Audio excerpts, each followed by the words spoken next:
கட்டப்பட்ட பற்பல வீடுகள் வீண்டிடுமே. ஆவலாய் இயேசுவின் வார்த்தை கேட்போம், ஆவலாய் இயேசுவின் வார்த்தை கேட்போம். அவரே மூளைக்கல்லாகிடுவார், அவரே மூளைக்கல்லாகிடுவார். ஆண்டவருடைய பரிசுத்த நாமம் மகிமைப்படுவதாக. இந்த நல்ல நாளிலும் உங்கள் யாவரையும் சந்திப்பதிலே மிகுந்த மகிழ்ச்சி அடைகிறோம். கடந்த நாட்களெல்லாம் ஆண்டவர்களை நடத்தி வந்தது போல இந்த நாளையும் உங்களுக்கு இனிய நாளாக ஆண்டவர் மாற்றி தருவாராக. இஸ்ரவேல் ஜனங்களுக்கு ஆண்டவர் ஏராளமான கட்டளைகளை கொடுத்திருக்கிறார். அப்படி கொடுக்கப்பட்ட கட்டளைகளில் ஒன்று, வழியிலே போகும்போது ஒரு குருவி கூட நீங்கள் பார்ப்பீர்கள் என்று சொன்னால், அந்த குருவி தன் கூட்டில் அமர்ந்து அடைகாத்து கொண்டிருக்குமே ஆனால் அந்த குருவி கூட்டில் முட்டைகள் இருக்கும் அல்லது குருவி குஞ்சுகள் இருக்கும். அப்படி ஒரு குருவி கூட்டிலே ஒரு குருவியையும் முட்டைகளையும் அல்லது குஞ்சுகளையும் நீங்கள் பார்க்கும்போது எல்லாவற்றையும் எடுப்பதற்கு முடியும்.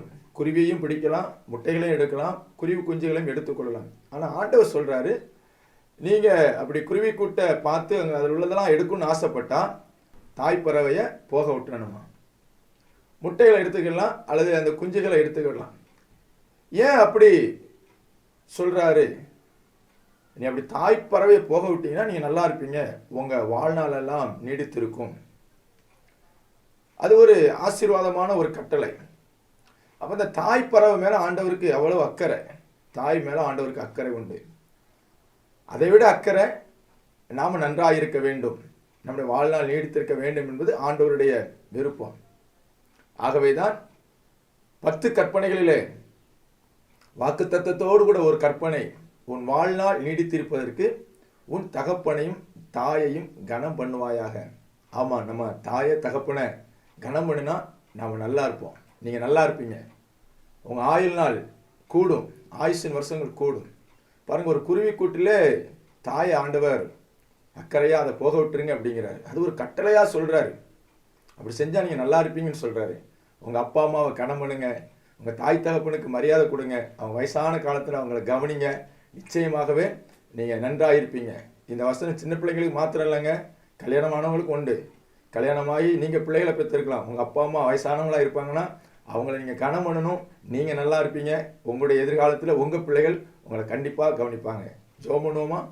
அன்பின் பரலோக பிதாவே, கிருபையுள்ள தகப்பனே, ஒரு குருவியின் மேல் அக்கறை வைத்து ஒரு குருவி கூட்டை கண்டுபிடிக்கும் போது தாய்க்குருவியை போகவிடு என்று சொன்னீங்களப்பா.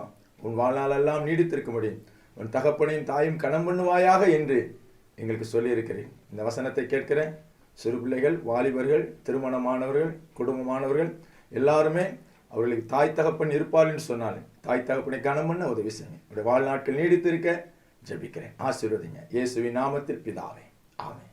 அவங்க குருவி மேல அக்கறை உள்ள ஆண்டவர் உங்க மேலே அக்கறையா இருக்கிறார். உங்க தகப்பனை தாயை கனம் பண்ணுங்க, நீங்க நல்லா இருப்பீங்க. கர்த்தர் தாமே உங்களை ஆசீர்வதிப்பாங்க.